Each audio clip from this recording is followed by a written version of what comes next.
and I think it needs to be enhanced, and just I think it needs to progress and move forward.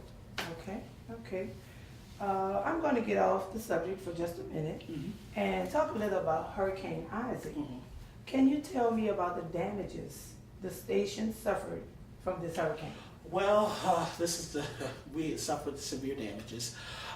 We were off the air for about, I want to say 3 weeks.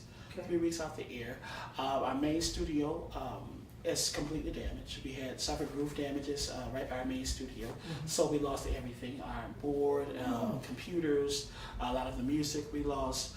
And so now we're operating out of a satellite studio, which is more or less our production room. Okay. Our production room is where we just used to do our commercials, do any interviews that we're going to pre-record. So we had to kind of transform that studio to make it our main studio, and to our into the renovations are complete for our main studio. So we have suffered a lot. Staff-wise, we had to, some of our staff members could not work because of the damages, and so it's just been a tough struggle, but at the end we win. Right, and you're right. We had insurance, and of course thank God for insurance. Thank you. And so now we'll have state-of-the-art equipment once we all back up and running. Okay, great. Okay, how did that affect you guys being on the air? It's again, as I stated earlier, I'm probably jumping to get ahead of myself, but we were again off the air for three weeks or so. So when we came back on, all we had was our engineer kind of fixed it, whereby we were able to display like satellite automated music. Okay. Because the owners did not want to take the risk of having the personalities to come in, the damages, and just anything could happen. Anybody could get hurt or whatever. And so again, and our equipment was just not up and running, so it affected us because we had no personalities on the air. And as I stated earlier, people look for people to talk to. People look for people to inform them.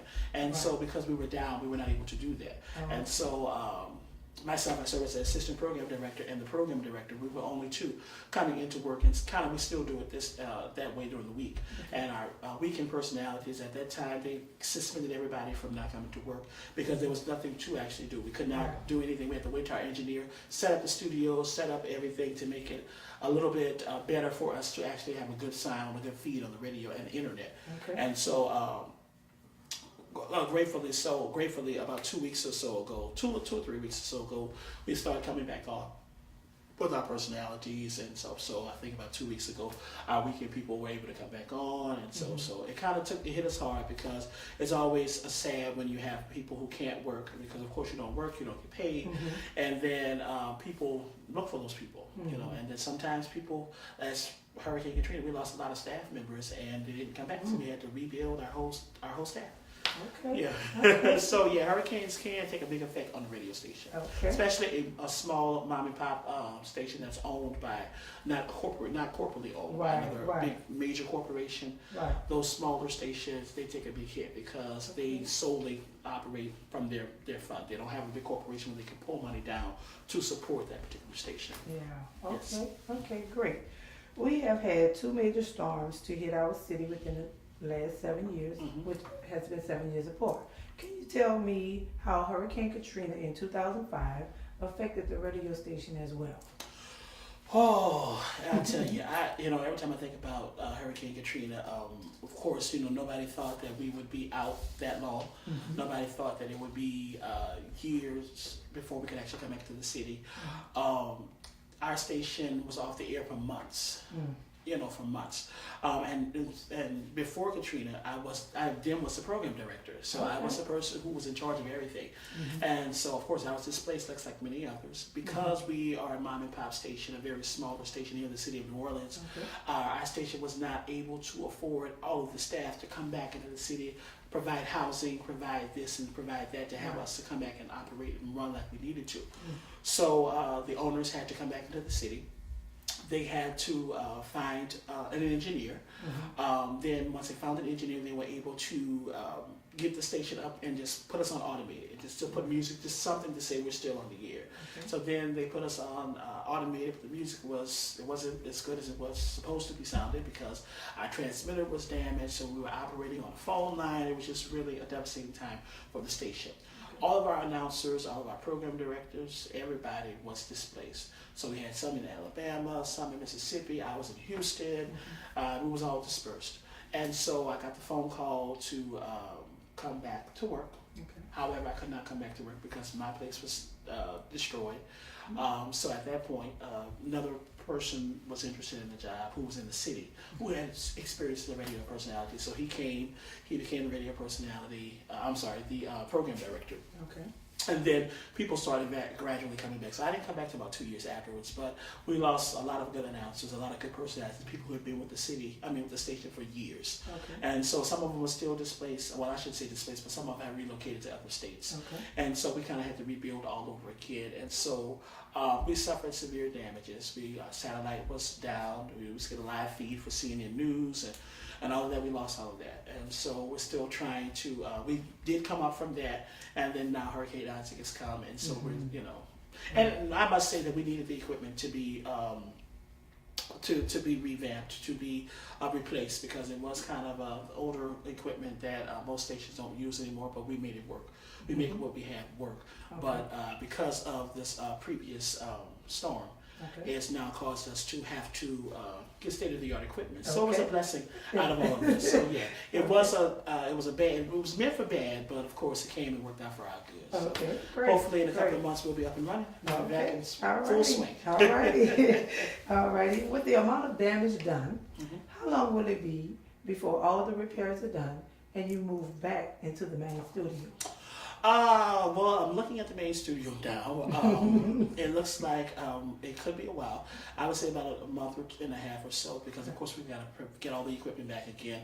We've got to do all the padding on the walls. We've got to do the flooring again, the lighting, hook up all the electrics and things of that nature. So I would say about a month or so. Okay. A month or so that we'll be back up and running and with the state-of-the-art equipment. And of course we all got to be trained on it because it's all new stuff. But of course in radio, just like anything, once you learn it, it's not hard to fall back into the pocket. Okay. Great. Okay, Mr. Deveron, where do you see yourself in the future as it relates to broadcasting? Well, I see myself always being into radio until I die. Radio is one of the, is an area where I love. Unfortunately, there's no real big money in radio unless you are on the syndicated level. Okay. I do see myself, if I push hard, I could be syndicated. I could be with the big wigs, as we call it in Okay. radio, the big higher ups. Okay. But I've always felt compassionate. I've always felt like I wanted to be with the underdog. Not saying that the station is an underdog station, but I've always wanted to be with the smaller stations to help them progress and move forward. I could work for any other station here in the city of New Orleans, and I'm not being braggadocious, I'm not being arrogant, but I could work for other stations, but I never put myself out there to do it. Okay. But I've always loved, this station has been very loyal to me. I've been very loyal to this station. Okay, I've been great. here for over 10 years at this particular station. Love what I do, love the station, love the family scene. I just love the whole atmosphere of the station. Okay. And fortunate for me, working for a mom and pop station, those stations allow you, they're not like the corporate stations where they can come in one day and say we're changing our format to R&B, and so all of you all are now fired. Okay. You know, corporate radio, they change in a heartbeat. You come into work, everybody get a pink slip, and that's it. Mom and pop stations, you don't have that. That's the very least likely to happen at a mom and pop station. So for me, my future, I've always loved radio. I would love to own my radio station one day, own my own radio station. I'd always love to be in television, radio, so television news. It's just whatever, the sky's the limit. You know, I am getting older now, so I have to find something I want to do and stick with it. But if radio could pay me enough to just survive day to day, I would quit everything and solely focus on radio. You know, I work for the courts now as a director for a program. This is like my side hustle. And I shouldn't say hustle, but it's like a side job for me. But I don't look at it like a job. I look at it, it's just like I said, ministry, but it's fun. It's like a kid playing PlayStation when they come here. It's like I could just hit, and you know, I got to be on the air at 10 o'clock. I walk in the door at 9:58. I can get right on into the pocket. There's no nervousness. It's just pulling a song and getting right into the pocket. So I think I'll be in radio till I die. Okay, great.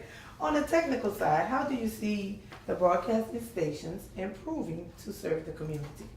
I think broadcasting stations.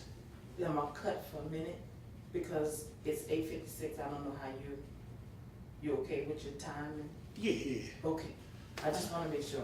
I don't want you to be off cue because you know how you Yeah. get. Yeah, we're gonna get to 8:58. Okay, go. Okay.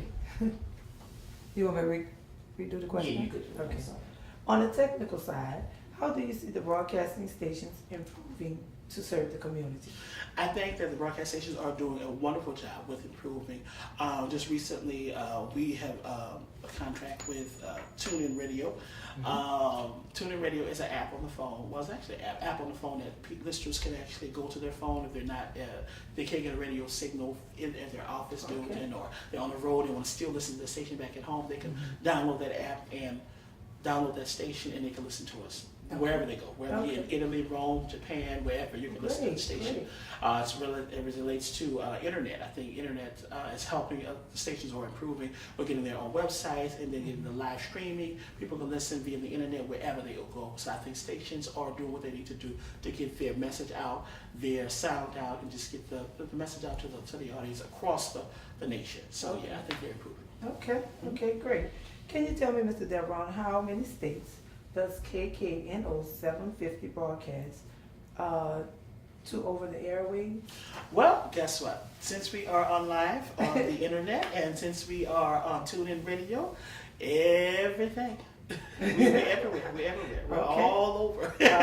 All over the world. All over the world. Worldwide. Okay. Worldwide, yes. Alrighty. And one last question for you. How long do you think you will broadcast over the airwaves for this station or any other stations? And will you continue to broadcast only for gospel radio stations? Oh, that's a good question. That's three good questions. Okay, so the first question, I'll be at the station as long as I'm here in the city of New Orleans. Okay. There are plans and talks of me relocating to Memphis, Tennessee. That is the plan that I want to do. But of course, it all is in the will of God. So if that happens, it happens. If that is the case, I will then seek radio employment in the state of Memphis. I mean, state of Tennessee, not the state, the city of Memphis, state of Tennessee. I will always, like I said, seek employment in radio. And last question is, I love gospel music. However, I'm not locked to gospel music. Eventually, one day, I would love to work in jazz. I love jazz music. So, I love to do jazz radio. So, and unfortunately, New Orleans is the jazz city, and we don't have a jazz station, but one station. But I mean, a real jazz station. I would love to be a jazz radio personality too. I love jazz. So I can't say I'm locked into gospel. That's my first love, but I'm open to whatever. Great. And 8:59. Okay, okay, I want to thank you, Mr. Devron, for this time. Thank you for having me. Okay, welcome, and for all the information you have given us today. And I wish you all the luck in the future and getting your radio station back up 100%.